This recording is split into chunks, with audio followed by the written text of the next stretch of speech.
In the autumn of 1871, Massachusetts authorities finally broke down the doors of the abandoned Divine Healing Sanctuary on the outskirts of Salem, and what they discovered would haunt investigators for decades to come.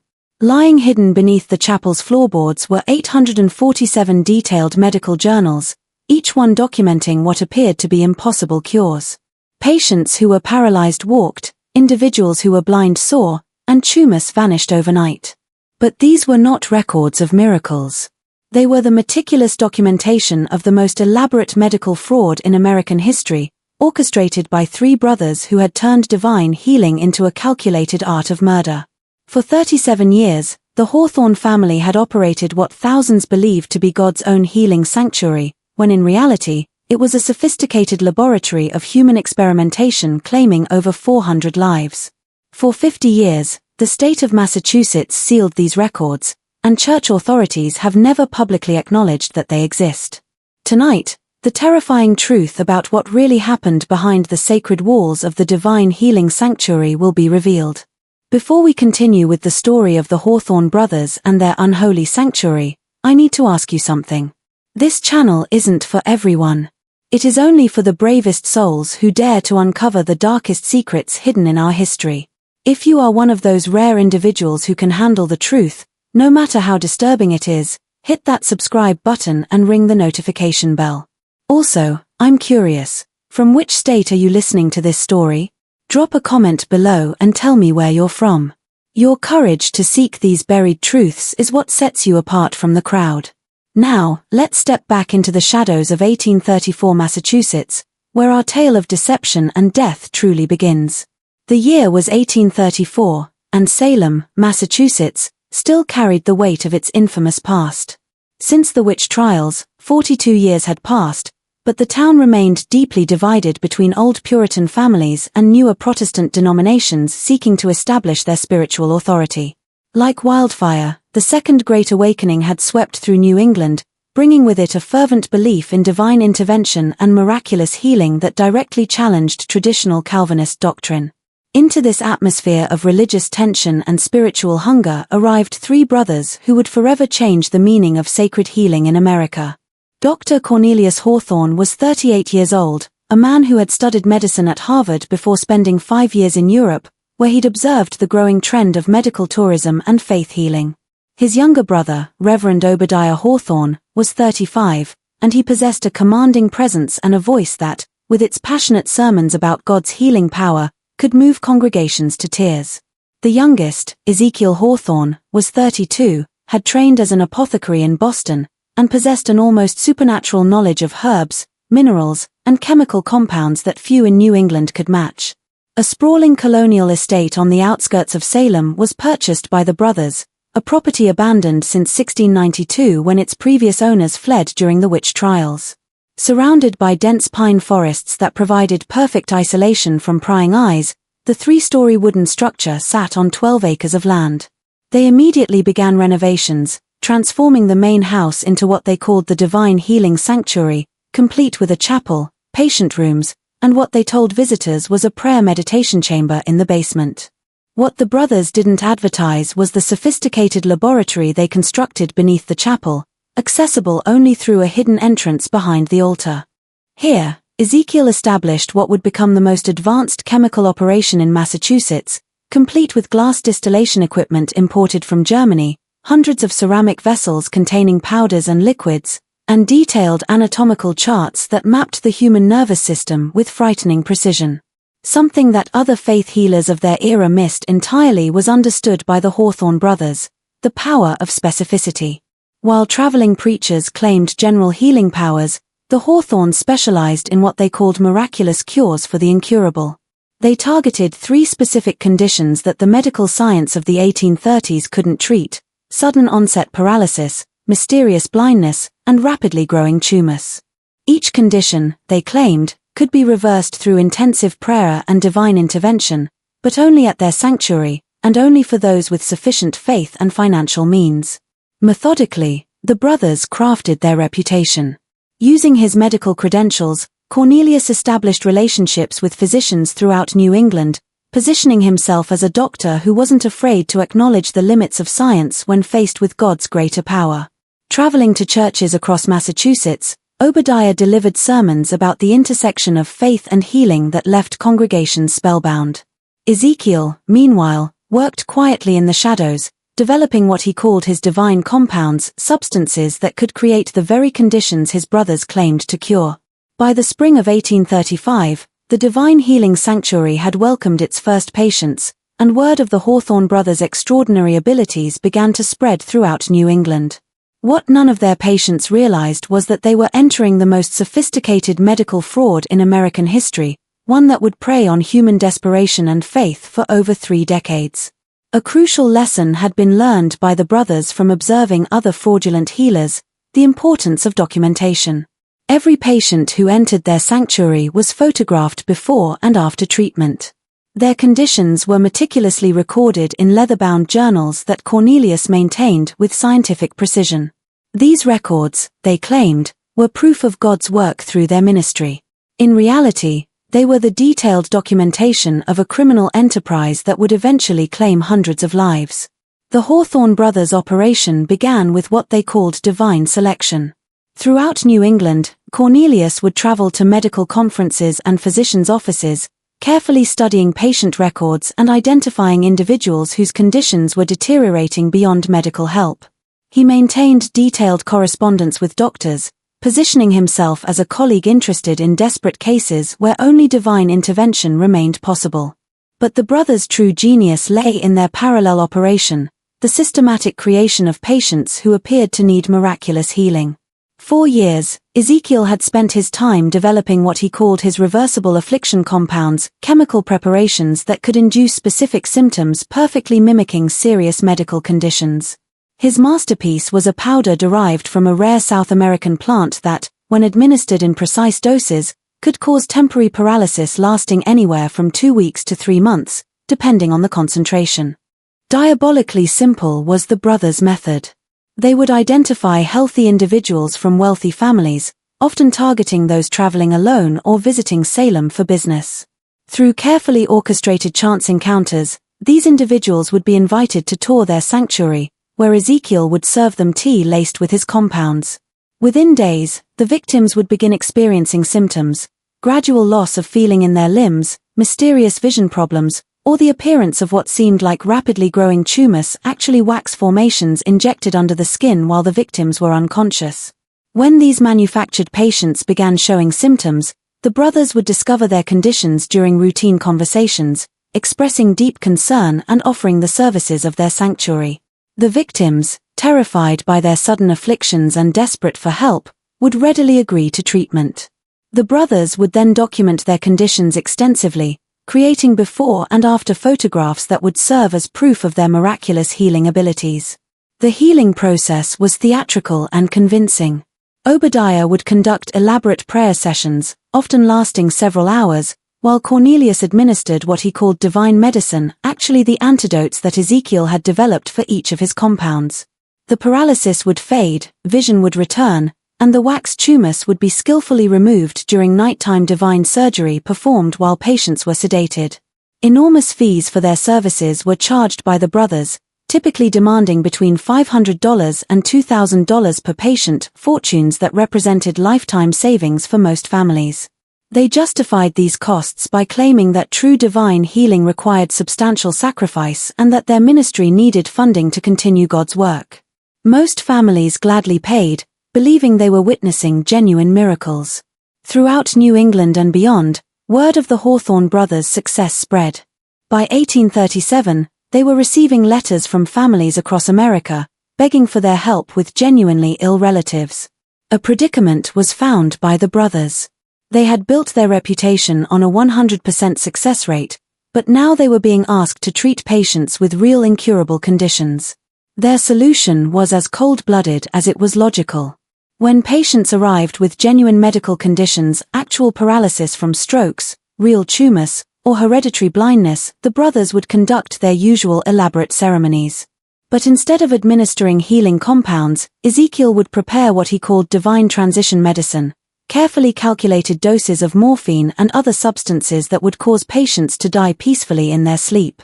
To grieving families, the The brothers would then explain that their loved ones had been called home by God just as the healing was about to take place.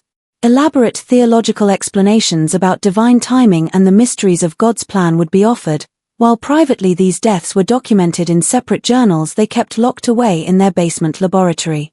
This dual operation, manufacturing miracles for healthy patients while quietly eliminating genuinely sick ones, allowed the brothers to maintain their reputation for supernatural healing while generating enormous profits. They understood that in an age where medical knowledge was limited and faith was strong, families would rather believe in a divine mystery than question what seemed like miraculous healing. On a grey October morning in 1839, Margaret Whitmore arrived at the Divine Healing Sanctuary, carrying with her a letter of introduction from a physician in Boston and a heart heavy with desperation. Her 22-year-old daughter, Sarah, had begun experiencing strange symptoms 3 weeks earlier: sudden dizzy spells, gradual loss of vision in her left eye, and a growing weakness in her hands that made simple tasks impossible. Margaret had spent her late husband's entire legacy seeking treatment for Sarah in Boston, New York, and Philadelphia, but no physician could explain her daughter's condition. When Dr. Cornelius Hawthorne contacted her through their family physician, claiming he had successfully treated identical cases through divine intervention, Margaret saw it as an answer to her prayers. With the warmth and authority that had made their reputation, the Hawthorne brothers welcomed Margaret and Sarah. With practiced professionalism, Cornelius examined Sarah, asking detailed questions about her symptoms while taking careful notes. With passionate intensity, Obadiah prayed over the young woman, declaring that he could sense divine healing energy surrounding her case. Ezekiel, meanwhile, prepared what he called preparatory medicine to help Sarah's body ready itself for healing. What Margaret didn't know was that Sarah's symptoms perfectly matched the effects of one of Ezekiel's compounds, a substance he had administered to her during a carefully orchestrated meeting at a Boston coffeehouse 2 months earlier. Sarah was not genuinely ill; she was one of the brothers' manufactured patients, selected because her family's wealth made them ideal targets for their expensive healing services. The brothers' fee of $1,200 was agreed to by Margaret, and she arranged for Sarah to stay at the sanctuary for intensive treatment. For the next 3 weeks, she watched her daughter undergo elaborate healing ceremonies, consume specially prepared medicines, and participate in extended prayer sessions that seemed to gradually restore her health. Sarah's vision began returning, her strength improved, and the dizzy spells became less frequent. On November 15, 1839, what appeared to be a complete recovery was experienced by Sarah. Her vision was fully restored, her hands were steady, and she felt stronger than she had in months. Weeping with joy, Margaret praised God for the miracle she had witnessed. The brothers photographed Sarah before and after her treatment, adding her case to their growing collection of documented healings. But Margaret's gratitude turned to suspicion when she discovered something that would haunt her for the rest of her life. While packing Sarah's belongings for their departure, she accidentally knocked over a small wooden box in Sarah's room. The box opened, revealing a collection of brown glass vials, each labeled with strange symbols and containing different colored powders and liquids. Margaret had worked as a school teacher before her marriage and had always been curious about scientific matters. She carefully copied the symbols from the vials onto a piece of paper, planning to ask a pharmacist about them when she returned to Boston. But when she showed the symbols to Mr. Henley, the apothecary who had supplied medicines to her family for years, his face went pale. "Mrs. Whitmore," he whispered, glancing around his shop to ensure they were alone. "These are not healing compounds. This symbol here indicates belladonna extract, a poison that causes vision problems and weakness. This one is wolf's bane, which creates paralysis. And this," he pointed to a symbol that looked like a twisted tree, "this is something I've never seen before, but the notation suggests it's an antidote compound." Beneath her feet, Margaret felt the world shift. If the vials contained poisons and antidotes, then Sarah's illness had been artificially created, and her healing had been nothing more than an elaborate performance. That same evening, she returned to Salem, determined to confront the Hawthorne brothers and demand an explanation, but when she arrived at the sanctuary, she found the brothers prepared for her visit. They welcomed her warmly, expressing concern about her obvious distress. When she produced the paper with the copied symbols, Cornelius examined it with apparent confusion. "Mrs. Whitmore," he said gently, I'm afraid someone has played a cruel joke on you. These symbols are from an old alchemical text, medieval superstitions that have nothing to do with modern medicine or divine healing. Perhaps someone placed those vials in Sarah's room to test your faith or cause doubt about the miracle you witnessed. Obadiah nodded gravely. Satan often attacks those who have witnessed God's power, Mrs. Whitmore. He seeks to plant seeds of doubt about divine healing through deception and confusion. You must not let these mysterious vials diminish the reality of your daughter's healing. Margaret wanted to believe them, but something in their manner, a subtle tension, a too careful choice of words, made her increasingly suspicious. She decided to investigate further, beginning with other families who claimed to have experienced miracles at the sanctuary.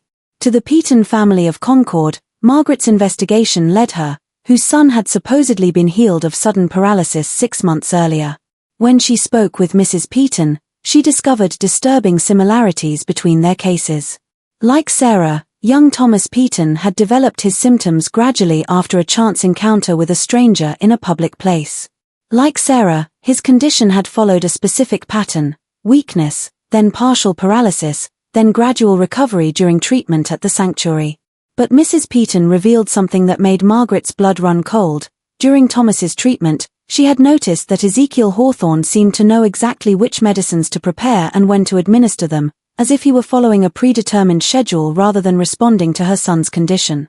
When she had commented on this to Cornelius, he had explained that divine healing often followed God's perfect timing, but she had found his answer unsatisfying. Continuing her investigation, Margaret tracked down 12 families who had brought patients to the sanctuary over the past 4 years. In every case, she found the same pattern: sudden onset of symptoms following chance encounters with strangers, gradual deterioration, then complete recovery during treatment by the Hawthorne brothers. The symptoms were always the same: paralysis, vision problems, or mysterious tumors that appeared and disappeared without explanation. But Margaret also discovered something else that filled her with horror. 3 families told her about patients who had died during treatment at the sanctuary, genuinely ill individuals who had come seeking healing for real conditions. In each case, the brothers had explained that the patients had been called home by God just as healing was about to occur. The families had accepted these explanations, finding comfort in the belief that their loved ones had been welcomed into heaven. Margaret realized that the Hawthorne brothers were operating 2 separate schemes simultaneously. They were creating artificial illnesses in healthy patients, then charging enormous fees to cure them, while systematically eliminating genuinely ill patients to maintain their reputation for successful healing. The scope of their deception was staggering, and the human cost was becoming clear. She decided to return to the sanctuary one final time, not as a grateful patient's mother, but as an investigator determined to expose the truth. She arrived on a snowy December evening, telling the brothers that she wanted to make a substantial donation to their ministry in gratitude for Sarah's healing. They welcomed her warmly, inviting her to stay for dinner and tour their facilities. During the meal, Margaret carefully steered the conversation toward their healing methods, asking detailed questions about their success rate and the types of conditions they treated. With confidence, the brothers spoke about their 100% success rate, explaining that they only accepted patients whom God had chosen for healing. When Margaret asked about patients who had died during treatment, they explained that these individuals had been called home after their healing was complete, but in a spiritual rather than physical sense. After dinner, Obadiah offered to show Margaret their private chapel, where they conducted their most intensive healing ceremonies. As they walked through the sanctuary, Margaret noticed details she had missed during her previous visits: the unusually thick walls, the sound dampening that seemed designed to prevent noise from traveling between rooms, and the careful placement of furniture that could conceal hidden doors or passages. When they reached the chapel, Margaret excused herself to use the necessary, but instead of leaving the building, she hid behind a large wooden cabinet near the altar. She waited until she heard the brothers retire to their private quarters, then began exploring the chapel more thoroughly. Her persistence was rewarded when she discovered a loose floorboard behind the altar. When she lifted it, she found a narrow staircase leading down into darkness. Despite her fear, Margaret descended into what she would later describe as the most horrifying sight of my life: a fully equipped laboratory containing hundreds of glass vessels, detailed anatomical charts, and rows of leather-bound journals filled with the brothers' meticulous documentation of their crimes. A testament to the Hawthorne Brothers' methodical approach to their criminal enterprise was the basement laboratory beneath the Divine Healing Sanctuary. Margaret found herself in a space that had been carved out of the foundation and expanded to span nearly the entire footprint of the building above. The walls were lined with sturdy wooden shelves that held hundreds of glass containers, each carefully labeled with symbols that corresponded to different compounds and their effects. Along one wall, Margaret discovered Ezekiel's chemical apparatus, a sophisticated arrangement of glass tubes, heated vessels, and distillation equipment that would have been impressive in any university laboratory. Tables were covered with scales, measuring devices, and notebooks filled with precise calculations and chemical formulas. The air carried a strange mixture of odorous, sweet floral scents mixed with bitter medicinal smells that made Margaret's eyes water.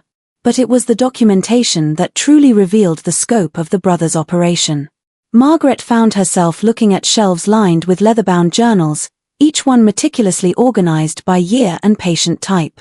The journals were divided into two distinct categories: divine healings and divine transitions. The first category contained detailed records of patients who had been artificially afflicted and then cured, while the second documented those who had been quietly eliminated. Opening one of the divine healing journals, Margaret found entries that read like scientific case studies. Each patient was assigned a number, and their treatment was documented with frightening precision. She read entries like, Patient 47, administered compound C7, paralysis inducer, at 3.2 ratio mixed with chamomile tea. Symptoms appeared within 72 hours as predicted. Subject experienced complete lower body paralysis by day 8. Administered antidote C7 during healing ceremony day 21. Full recovery achieved within 48 hours. Payment received, $800. Photograph documentation complete. Even more disturbing were the divine transition journals. These entries documented the systematic murder of genuinely ill patients with clinical detachment that made Margaret's hands shake as she read. Patient 23, genuine paralysis from stroke. Administered compound X4, morphine derivative, during evening prayer session. Subject expired peacefully at 11:30 p.m. Family informed of divine calling. Payment received, $1,500. Body prepared for burial with standard preparation compounds to prevent detection. Margaret discovered that the brothers had been perfecting their methods for years, developing increasingly sophisticated compounds that could mimic virtually any medical condition. Ezekiel's notebooks contained detailed research on the human nervous system, circulation, and the effects of various plant and mineral compounds on different organs. He had essentially created a catalogue of artificial diseases and their corresponding cures. In one corner of the laboratory, Margaret found what appeared to be a small surgical area complete with a table, instruments, and containers of what looked like medical supplies. She realized this was where the brothers performed their divine surgery to remove the wax tumors they had implanted in patients while they were unconscious. The precision and planning involved in their operation was staggering. Perhaps most disturbing was Margaret's discovery of a detailed ledger that tracked the brothers' financial success. Over 5 years, they had generated over $40,000 in payments from patients, an enormous fortune that represented the combined life savings of dozens of families. The ledger also contained plans for expansion, including correspondence with potential associates in other states who were interested in establishing similar divine healing operations. For 3 hours, Margaret spent her time in the laboratory, copying as many names and details as possible from the brothers' journals. She found records of patients she had interviewed during her investigation, confirming her suspicions about the artificial nature of their illnesses, but she also found evidence of crimes that went far beyond medical fraud. The brothers had been systematically murdering patients for years, and their success had made them increasingly bold in their methods. As she prepared to leave the laboratory, Margaret heard footsteps above her in the chapel. The brothers had discovered her absence and were searching for her. She quickly replaced the journals and climbed the stairs. But as she reached the top, she found herself face to face with Cornelius Hawthorne, who was holding a lantern and wearing an expression of cold fury. "Mrs. Whitmore," he said quietly, "I'm afraid you've seen things that were not meant for your eyes." The confrontation between Margaret Whitmore and the Hawthorne brothers in the candlelit chapel would later be described in court documents as the moment when years of carefully constructed deception collided with unshakable determination for truth. Blocking the hidden entrance to the laboratory, Cornelius stood, his medical bag in one hand and a lantern in the other, while Obadiah and Ezekiel emerged from the shadows near the altar. "Mrs. Whitmore," Obadiah said, his voice carrying the same authoritative tone he used during healing ceremonies, "you have wandered into areas of our sanctuary that are reserved for private prayer and meditation. I'm afraid you may have misunderstood what you've seen." Still clutching the papers where she had copied information from the brothers' journals, Margaret faced the three men with a courage that surprised even herself. "I understand perfectly what I've seen," she replied, her voice steady despite her fear. "I've seen the records of your crimes, the poisons you've used to create artificial illnesses, the antidotes you've administered as fake cures, and the documentation of the murders you've committed." The brothers exchanged glances, and Margaret saw something shift in their demeanor. The masks of religious authority and medical compassion fell away, revealing the cold calculation that had driven their operation for years. "You're speaking of things you couldn't possibly understand," Cornelius said, stepping closer. "The work we do here represents the highest form of healing. We give people hope. We strengthen their faith, and we provide them with experiences that transform their lives. The methods we use are irrelevant compared to the spiritual benefits we provide." "Spiritual benefits?" Margaret's voice rose despite her attempt to remain calm. "You've been poisoning healthy people and murdering sick ones. You've stolen fortunes from desperate families and built your reputation on systematic fraud and murder." Ezekiel, who had been silent until now, spoke in a voice that was barely above a whisper. "Mrs. Whitmore, you have two choices. You can leave this sanctuary tonight and never speak of what you think you've seen, or you can join the patients who have been called home by God during their healing process." The threat was clear, but Margaret had prepared for this moment. During her investigation, she had written detailed letters to authorities in Boston describing her suspicions and the evidence she had gathered.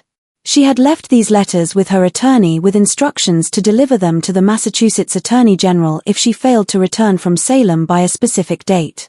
"I'm afraid it's too late for threats," she told the brothers. "I've already documented everything I've discovered about your operation. If something happens to me, authorities will know exactly where to look and what to investigate." The brothers realized they were facing a situation they had never encountered before, a witness who had not only uncovered their methods but had also prepared for the possibility of retaliation. For the first time in their criminal careers, they were dealing with someone who had been methodical in gathering evidence and protecting herself. A decision that would ultimately seal their fate was made by Cornelius. Rather than attempting to harm Margaret, he chose to make one final attempt at deception. "Mrs. Whitmore," he said, his voice taking on a pleading tone, "I can see that you're a woman of intelligence and compassion. What if I told you that our work, unconventional as it may seem, has brought comfort to hundreds of families? What if I explained that sometimes the appearance of healing is just as beneficial as actual healing?" "You're asking me to become complicit in murder," Margaret replied. "I've seen your records. I know how many genuinely sick patients you've killed to maintain your reputation." For another hour, the conversation continued, with the brothers alternating between threats, bribes, and attempts at justification. They offered Margaret substantial sums of money to remain silent, promised to cease their operation if she would agree to keep their secrets, and even suggested that she could become a partner in their enterprise. But Margaret remained unmoved. Finally, a statement that would later be used as evidence of premeditation in their trial was made by Obadiah. "Mrs. Whitmore, you have forced us into a position where we must choose between our life's work and your silence. We have spent years building something that brings meaning to people's lives, and we cannot allow one person's misguided sense of justice to destroy everything we've accomplished." Margaret recognized this as a final threat, but she also understood that the brothers were now operating in desperation rather than from their usual position of calculated control. She backed toward the chapel door, keeping her eyes on the three men while reaching for the handle. "I'm leaving now," she said firmly. "And I'm going to ensure that the authorities know exactly what you've been doing here. The families who have lost loved ones deserve to know the truth, and the people you've defrauded deserve justice." She opened the door and stepped into the cold December night, but as she walked away from the sanctuary, she heard Ezekiel call out behind her, "Mrs. Whitmore, you have no idea what you've set in motion. Our work here is bigger than you understand, and there are others who will continue what we've started." Margaret didn't look back as she walked through the snow towards Salem, but she carried with her the knowledge that she had uncovered one of the most sophisticated criminal enterprises in American history. What she didn't know was that her investigation would ultimately reveal connections to similar operations in other states and that the Hawthorne Brothers network extended far beyond their small sanctuary in Massachusetts. An investigation that would ultimately expose a criminal network spanning multiple states and involving dozens of individuals was triggered by Margaret's revelations to the Massachusetts authorities. When Sheriff Thomas Hartwell and his deputies arrived at the Divine Healing Sanctuary on December 22, 1839, they found the brothers had fled during the night, leaving behind only their extensive documentation and laboratory equipment. The investigation revealed that the Hawthorne brothers had been corresponding with similar operations in Connecticut, New York, Pennsylvania, and Virginia. Their letters, found in a locked chest in Cornelius's room, showed that they had been sharing techniques and compounds with other fraudulent healers, creating a network of coordinated medical fraud that had been operating for nearly a decade. District Attorney William Morrison, who led the prosecution, later described the scope of the investigation as unprecedented in American criminal history. The brothers had maintained correspondence with 17 different individuals who were operating similar schemes, ranging from small-scale operations targeting individual families to large sanctuaries that attracted patients from across the region. The investigation revealed that the network had developed standardized methods for creating artificial illnesses, training procedures for new operators, and even a system for sharing information about wealthy families who might be targeted for their schemes. The brothers had been essentially franchising their operation, providing compounds and techniques to associates in exchange for percentages of their profits. When authorities raided the other locations identified in the brothers' correspondence, they found evidence of similar operations in Hartford, Albany, Philadelphia, and Richmond. The coordinated raids, conducted simultaneously on January 15, 1840, resulted in the arrest of 14 individuals and the recovery of extensive documentation that revealed the true scope of the network. The evidence showed that the network had been responsible for the deaths of over 400 genuinely ill patients across 5 states while defrauding thousands of families out of their life savings. The artificial illness schemes had generated over $200,000 in fraudulent payments, making it one of the most financially successful criminal enterprises in American history at that time. But the investigation also revealed something that horrified even experienced law enforcement officials. The brothers had been conducting what they called compound research using unwilling subjects. Their laboratory contained detailed documentation of experiments performed on patients who had been given increasingly dangerous combinations of chemicals to test their effects on the human body. Sheriff Hartwell's official report described finding evidence of systematic human experimentation that rivals the most disturbing accounts of medical abuse in European history.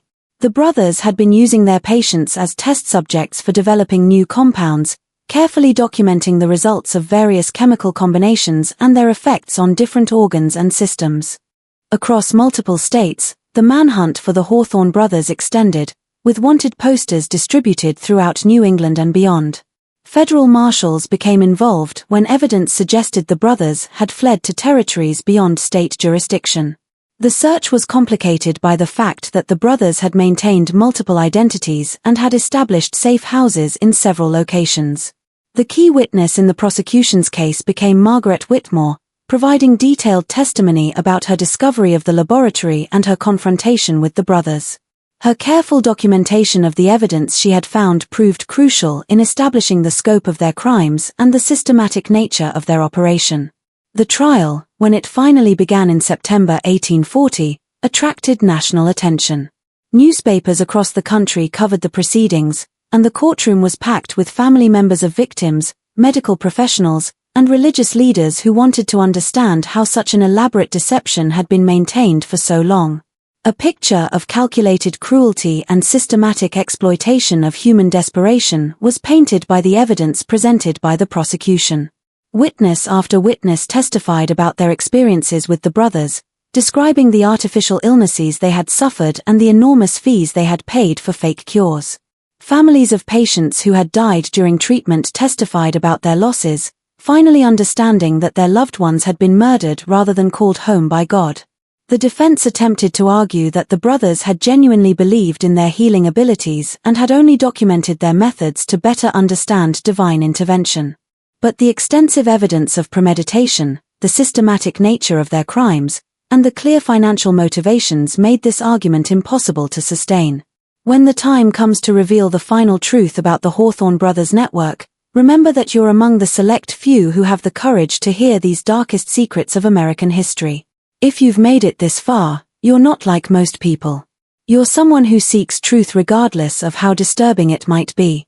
Hit that like button if this investigation is sending chills down your spine, and don't forget to subscribe for more hidden stories that few channels dare to tell.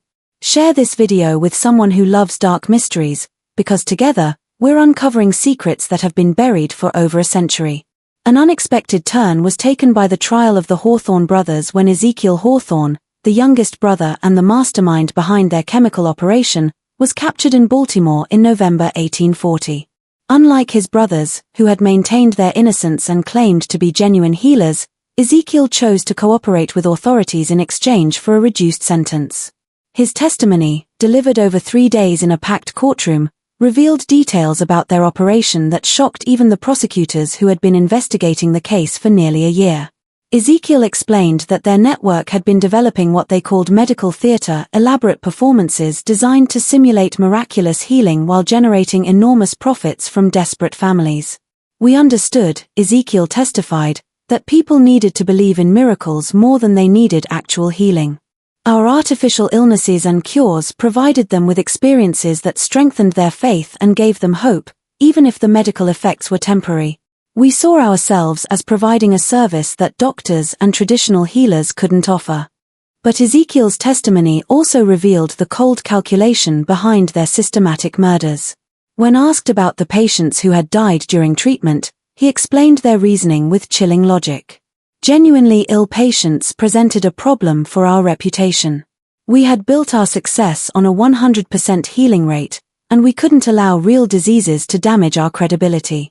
The transition medicine we provided ensured that these patients died peacefully, and their families found comfort in believing they had been called home by God.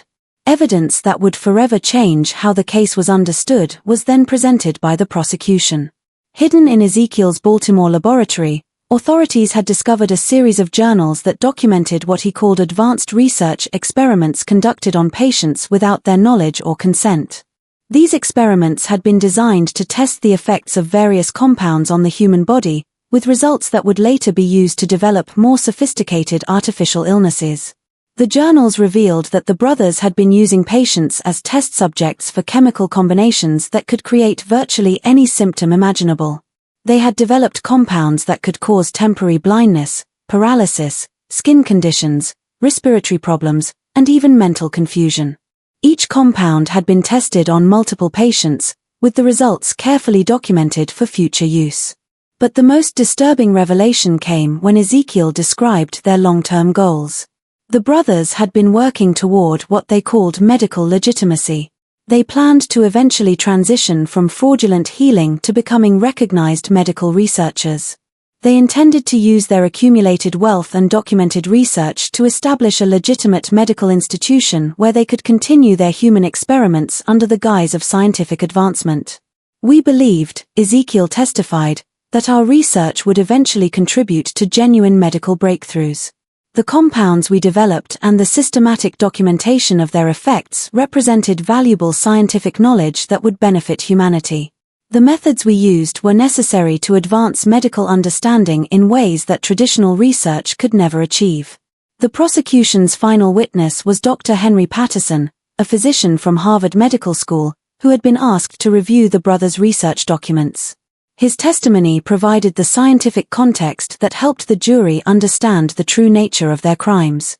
What the Hawthorne brothers created, Dr. Patterson explained, was not medical research, but systematic human experimentation conducted without consent and designed primarily for financial gain.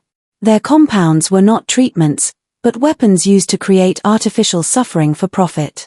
Their documentation, while scientifically detailed, represents evidence of calculated cruelty rather than medical advancement. For only 6 hours, the jury deliberated before returning guilty verdicts on all charges. The brothers were sentenced to death for murder, with the judge declaring that their crimes represented an assault on the very foundations of trust between healers and patients and a perversion of religious faith that demands the ultimate punishment. But even as justice seemed assured, the full scope of the Hawthorne network continued to unfold. Ezekiel's cooperation led authorities to a hidden warehouse in Boston, where the brothers had stored their accumulated wealth and research materials. The warehouse contained over $60,000 in cash and gold, hundreds of chemical compounds, and what prosecutors described as the most comprehensive collection of human experimentation data in American history. Among the materials was a leather-bound ledger that Ezekiel called his master research journal. This document contained detailed plans for expanding their operation nationwide, with specific targets in major cities and correspondence with potential associates as far west as St. Louis and as far south as New Orleans. The brothers had envisioned creating a network of fraudulent healing sanctuaries that would span the entire country. The ledger also revealed that they had been developing what they called advanced compounds, chemical preparations that could create symptoms indistinguishable from serious diseases like consumption, heart conditions, and even certain forms of madness. They had planned to expand beyond their traditional targets of paralysis, blindness, and tumors to encompass virtually every major medical condition known to 19th-century medicine. Perhaps most chilling was the discovery of what Ezekiel called his elimination protocols, detailed procedures for killing patients in ways that would appear natural and could be attributed to their existing conditions. The brothers had developed methods for inducing heart failure, respiratory collapse, and even strokes that would leave no trace of foul play during the limited autopsies performed in that era. The execution of Cornelius and Obadiah Hawthorne on March 15, 1841, marked the end of their criminal careers, but not the end of their influence on American medical fraud. Ezekiel, whose cooperation had secured him a life sentence rather than execution, continued to provide information to authorities about similar operations across the country for several years after his brothers' deaths. His revelations led to the discovery of fraudulent healing operations in 12 additional states, resulting in over 50 arrests and the recovery of evidence documenting crimes that spanned nearly 2 decades. Far more extensive than anyone had initially realized was the Hawthorne Network, as investigators came to call it. The investigation revealed that the brothers had been training associates in their methods since 1836, providing detailed instruction manuals and starter supplies of compounds to individuals who wanted to establish their own fraudulent healing operations. These associates had been operating independently while sharing information and techniques with the central network, creating a web of criminal activity that extended from Maine to Georgia.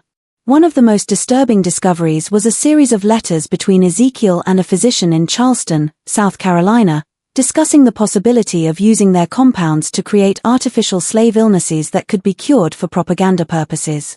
The letters suggested that some slaveholders had been considering using fraudulent healing demonstrations to support claims about the beneficial effects of slavery on African American health. Swift and comprehensive was the medical community's response to the Hawthorne revelations. Medical schools began requiring courses on identifying fraudulent treatments, and professional medical associations established committees to investigate suspicious healing claims. The case became a turning point in American medical practice, leading to increased regulation and oversight of alternative healing methods. Equally affected by the scandal were religious communities. Many denominations issued official statements distancing themselves from faith healing practices and establishing guidelines for evaluating claims of miraculous healing. The Hawthorne case became a cautionary tale about the dangers of mixing religious faith with medical treatment, and it influenced theological discussions about the nature of divine intervention for decades. But perhaps the most lasting impact of the Hawthorne case was its effect on public trust in medical authority. The revelation that respected physicians could engage in such systematic deception led to increased skepticism about medical claims and greater demand for evidence-based treatment. The case contributed to the development of more rigorous medical testing procedures and ethical guidelines that would eventually evolve into modern medical standards. Margaret Whitmore, whose courage had exposed the entire network, became a prominent advocate for medical reform and patient rights. She used her experience to establish one of America's first patient advocacy organizations, working to educate families about medical fraud and providing support for victims of fraudulent treatment. Her work led to the passage of Massachusetts's first medical fraud prevention laws in 1845, which required healers to provide evidence of their training and prohibited the administration of undisclosed substances to patients. These laws became a model for similar legislation in other states and helped establish the legal framework for modern medical regulation. In 1871, 30 years after the execution of the Hawthorne Brothers, authorities received an unexpected letter from the Massachusetts State Prison. Ezekiel Hawthorne, now 69 years old and dying of consumption, requested a final meeting with investigators to reveal what he called the complete truth about their operation. The meeting, held in the prison infirmary on a cold February morning, would provide the final pieces of a puzzle that had haunted investigators for 3 decades. Ezekiel, his voice weakened by illness but his mind still sharp, began with an admission that stunned even experienced investigators. "Everything you discovered about our operation," he whispered, "was only the surface of what we accomplished. The artificial illnesses, the murders, the financial fraud, these were simply the visible aspects of a much larger experiment in human behavior and social control." Ezekiel revealed that the brothers had been conducting what they called faith manipulation research, systematic studies of how religious belief could be exploited to control human behavior. Their healing ceremonies had been designed not just to generate profits, but to gather data about the psychological mechanisms that governed faith, hope, and desperation. "We documented everything," Ezekiel explained. "Every patient's reactions, every family's responses, every community's interpretation of our work. We were creating a comprehensive understanding of how human beings respond to the promise of miraculous intervention. Our journals contained far more than medical data, they were detailed psychological profiles of human vulnerability. The implications of this revelation were staggering.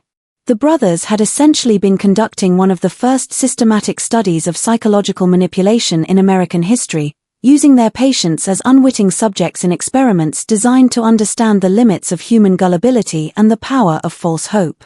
Ezekiel also revealed that their network had been sharing this psychological data with associates who were using it for purposes beyond medical fraud.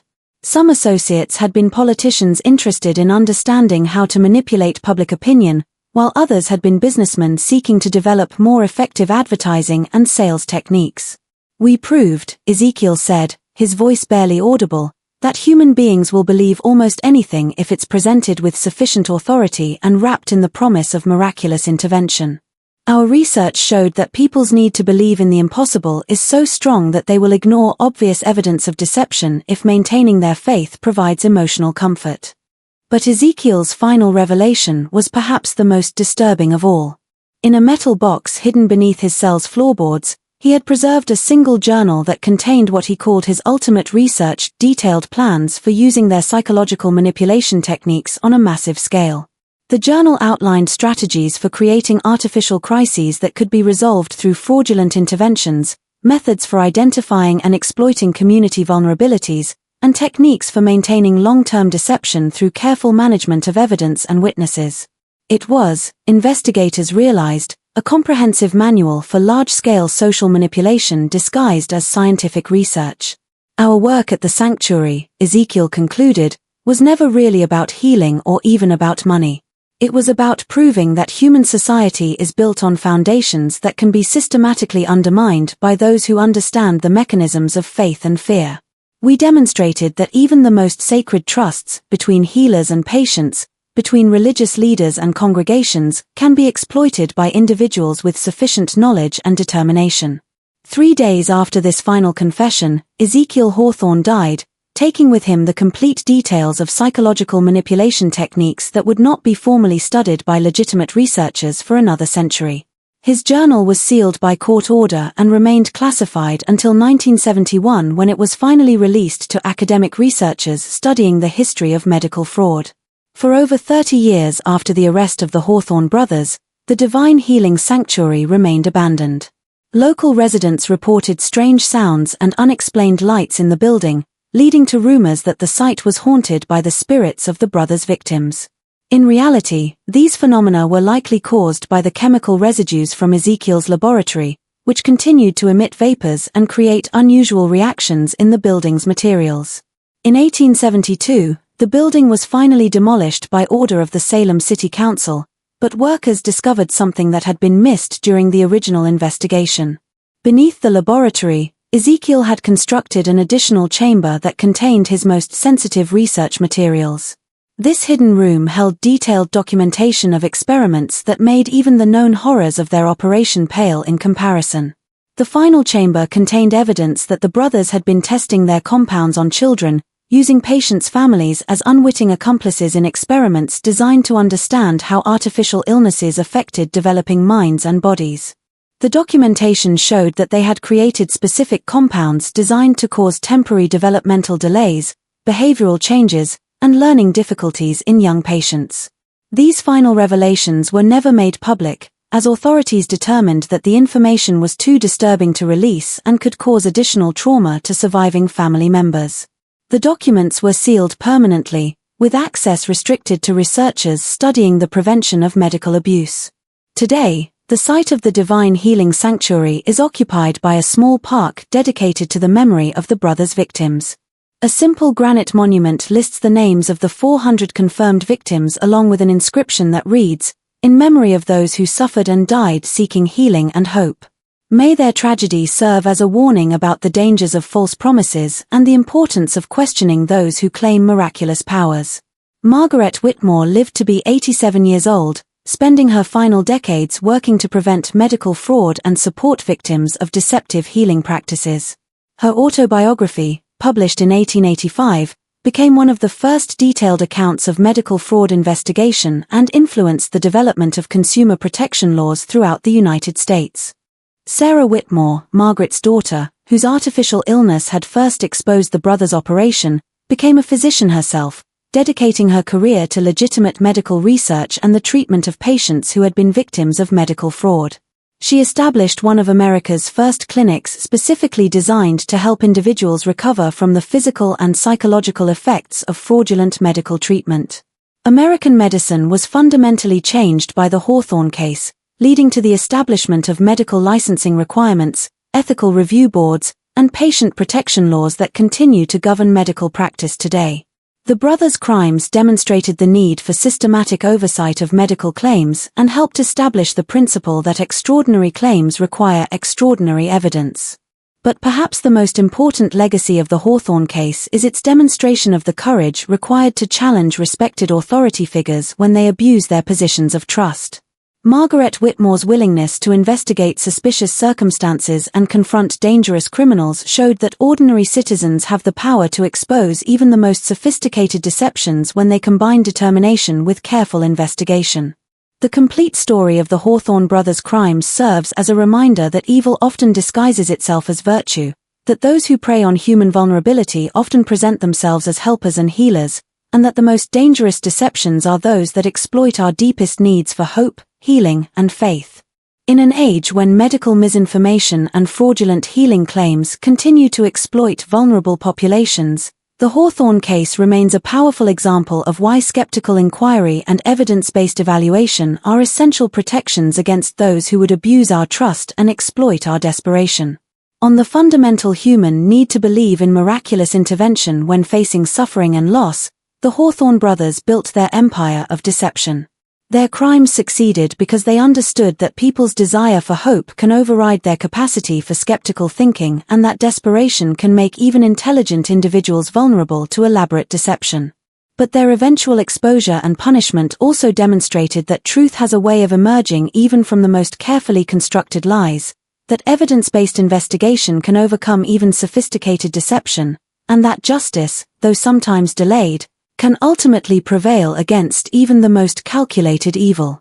The story of the Divine Healing Sanctuary shows us that behind every miracle claim lies either genuine phenomena that can withstand rigorous investigation or carefully constructed deception that crumbles when exposed to determined inquiry. The Hawthorne brothers chose deception, and their choice ultimately led to their destruction and the salvation of countless potential future victims. What do you think about this terrifying tale of medical deception and systematic murder? The Hawthorne Brothers story shows us how easily trust can be exploited and how dangerous false hope can become when it's manufactured by those who profit from human desperation. Have you ever encountered situations where medical or healing claims seem too good to be true? Share your thoughts in the comments below. I'd love to hear from our community of truth seekers. If you found this investigation as chilling as I did, don't forget to subscribe and hit the notification bell so you never miss our explorations into America's darkest secrets. Remember, only by understanding these historical horrors can we protect ourselves from similar deceptions today.